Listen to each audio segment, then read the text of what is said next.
In this tutorial, I am going to show you how to color this Maggie Simpson character using the Doodle feature in Create Studio.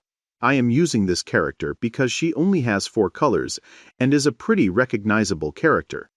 I am going to show you one way to create the different color layers. In total, we will need 5 or 6 color layers and 1 outline layer. This is not the only way, but it is the way that is done completely inside Create Studio. Okay, let us get started. I am going to show you how I create the blue layer for the design using the pen tool. I will speed this up because I think that everyone knows how to use the pen tool.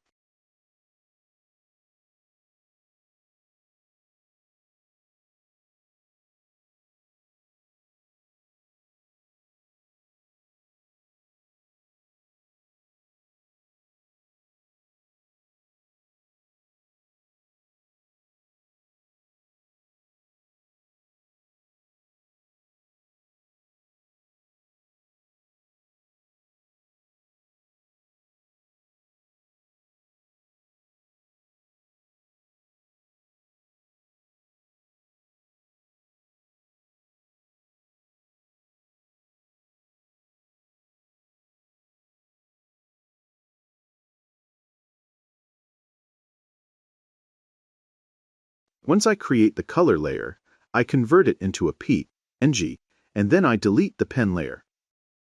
So now that I have created the layers based on color, I will stack them on the timeline in the order that I will be coloring them onto the canvas. I have created this 3-dimensional representation to make it easier to understand what we will be doing. You may have also noticed that there were a couple of things about the pen layer that were strange. I did this on purpose to explain a couple of concepts later in this tutorial. I will also share a couple of pro tips at the end to make this workflow more productive. Now comes the fun part. We will actually program the coloring using the Doodle component. I am going to show you the first one at normal speed and speed up the remainder of the layers to keep the video from getting too long. While you are watching, there are a few things to take note of. I turned off the hand because that is my preference, but you can leave it on if you want.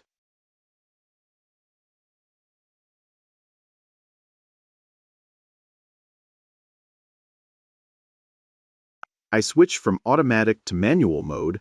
By doing this, it opens the path section, which allows me to edit the path.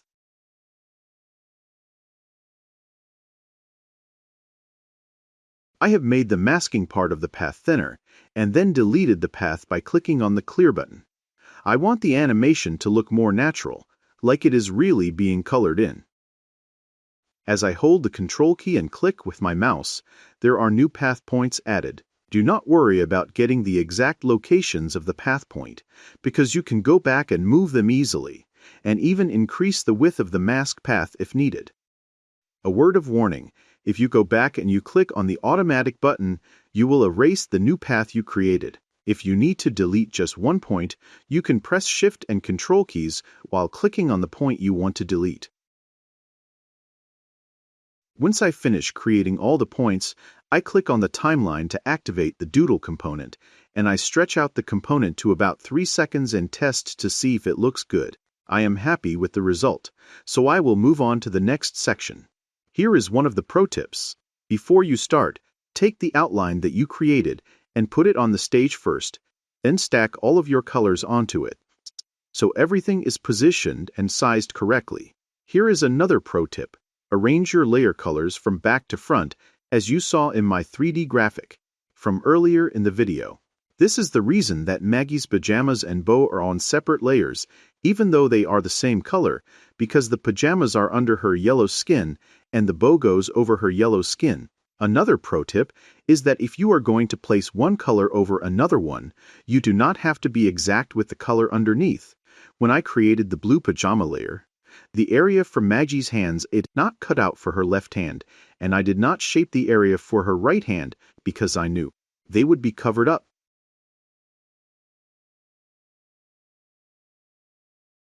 You will notice that I created the paths a few different ways to show you many of the possibilities.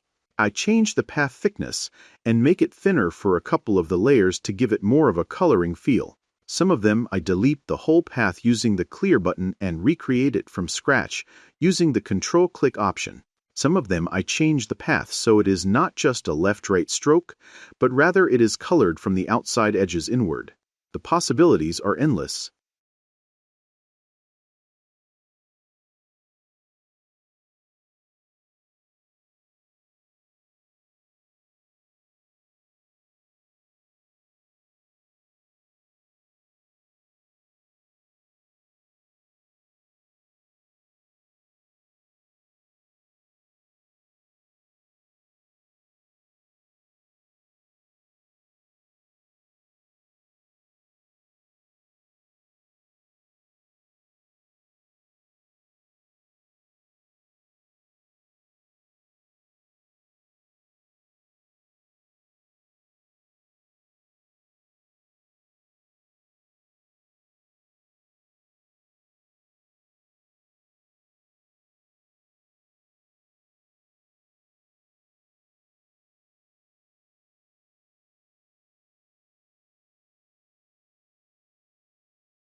The last step of the coloring is to add the outline layer.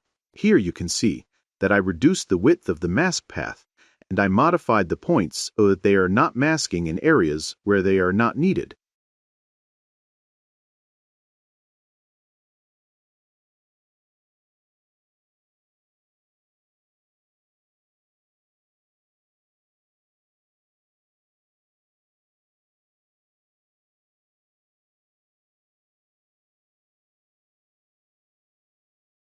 The final step is to add some animation to bring your drawing to life.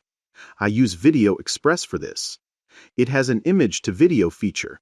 I will leave my affiliate link in the description if you are interested in purchasing it for yourself.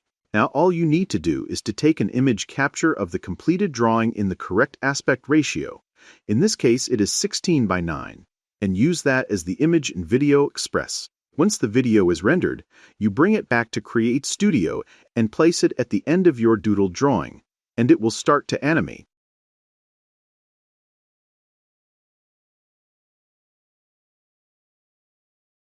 Here is the finished project. I hope you enjoyed this tutorial. Do not forget to like and subscribe so YouTube will send it to more people. Drop your comments or questions below. Keep practicing. The more you practice, the better you will get.